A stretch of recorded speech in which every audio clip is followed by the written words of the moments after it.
और terminal degree जैसे अगर आप बैचलर्स कर रहे हैं तो एफएससी आपकी टर्मिनल डिग्री है, अगर आप मास्टर्स कर रहे हैं तो बैचलर्स आपकी टर्मिनल डिग्री है, पीएचडी कर रहे हैं तो मास्टर्स आपकी टर्मिनल डिग्री है। ठीक है। अच्छा, ये जो है ना मेरिट लिस्ट है। अब मैंने पहले जैसे बताया था कि यहाँ पे प्रोविंशियल कोटा की बेसिस पे सिलेक्शन होती है। ठीक है।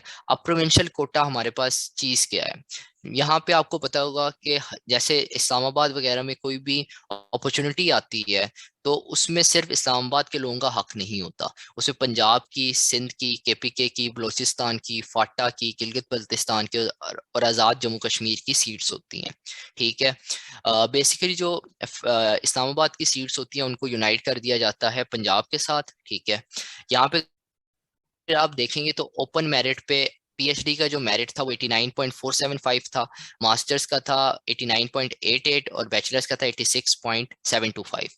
मतलब ये ओपन मेरिट की सीट्स हैं। अगर हम बैचलर्स पे जाते हैं तो सीट डिस्ट्रीब्यूशन नीचे मैं अभी आपको बताता भी हूँ। ठीक है। हर लेवल पे ओपन मेरिट की अलग सीट्स हैं, मतलब अगर आप ओपन मेरिट में आपका मेरिट फॉल करता है तो आपकी कोटा की बेस पे सिलेक्शन नहीं होगी, आपकी ओपन मेरिट पे सिलेक्शन होती है। ठीक है। पर अगर आपकी ओपन मेरिट से मेरिट नीचे है तो फिर वो आपके प्रोविंस पे डिपेंड करता है। अगर उसका मेरिट आपके आपका जो लास्ट मेरिट है, ठीक है, उसका प्रोविंस का जो लास्ट मेरिट, अगर आपको उससे मेरिट ऊपर फॉल कर रहा है, ठीक है, तब आपका जो है ना सिलेक्शन हो जाती है। अगर उससे नीचे है लास्ट मेरिट से तो आपकी सिलेक्शन नहीं होती। पर यहाँ पे भी एक जो है ना एक्सेप्शन होती है कि एचएससी दो लिस्ट प्रोड्यूस करता है। एक होती है मेन लिस्ट, जैसे ये मेन लिस्ट है लास्ट ईयर की, और एक लिस्ट होती है वेटिंग लिस्ट। वेटिंग लिस्ट में वो बच्चे होते हैं जो इनका लास्ट मेरिट से थोड़े से पॉइंट का डिफरेंस होता है, उनको वेटिंग लिस्ट में डाल दिया जाता है कि अगर मेन लिस्ट से कोई लड़का रिजेक्ट होता है, ठीक है, स्टूडेंट, तो उसको जो है ना फिर मेन लिस्ट में ऐड किया जाता है। ठीक है। आप लोग देख सकते हैं कि पंजाब का जो वेट मतलब मेन मेरिट था वो 80.775 था बैचलर्स के लिए। ठीक है। 84.85 था मास्टर्स के लिए, 81.325 था पीएचडी के लिए।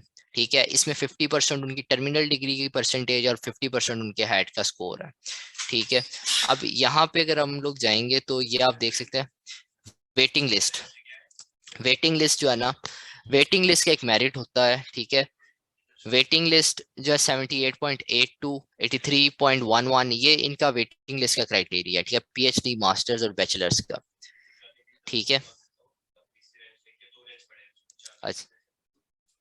अच्छा, यहाँ पे अगर हम लोग देखें तो ये सीट्स एलोकेशन आ गई है कि पंजाब का कितना कोटा है। पंजाब का 50% कोटा है, केपीके का 11 ऑलमोस्ट 12% कोटा है, सिंध रूरल का 12% कोटा है, और सिंध अर्बन का 7.60% कोटा है, बलूचिस्तान का 6% कोटा है, फाटा और गिलगित बल्तिस्तान की सीट्स को यूनाइट कर दिया जाता है तो उसका ना 4% कोटा है। आजाद जम्मू कश्मीर की 2% कोटा है। अगर हम इसको अंडर ग्रेजुएट पे देखते हैं तो पंजाब ओपन मेरिट की जो सीट्स हैं, ठीक है, वो अगर हम उसको देखते हैं पंजाब के हमारे पास 62 सीट्स आ जाती हैं। ठीक है। ओपन मेरिट के हमारे पास 7 सीट्स आती हैं। ठीक है। उसके बाद हमारे पास केपीके की जो सीट्स आती हैं वो 14 है, सिंध रूरल की सीट्स 14 है, सिंध अर्बन की सीट्स 9 है, बलूचिस्तान की 7 सीट्स हैं, गिलगित बल्तिस्तान और फाटा की जो सीट्स हैं वो 5 हैं, और आजाद जम्मू कश्मीर की 2 सीट्स हैं। ये अंडर ग्रेजुएट लेवल पे। अगर हम मास्टर्स लेवल पे जाते हैं तो ओपन मेरिट की जो सीट्स हैं वो 3 हैं, पंजाब की सीट्स हैं 25, केपीके की 5 सीट्स हैं, सिंध रूरल की 5 सीट्स हैं, सिंध अर्बन की 3 सीट्स हैं, बलूचिस्तान की 3 सीट्स हैं, फाटा और गिलगित बल्तिस्तान की 2 सीट्स हैं, और आजाद जम्मू कश्मीर की 1 सीट है। ठीक है। यहाँ तक ये एक जो है ना जनरल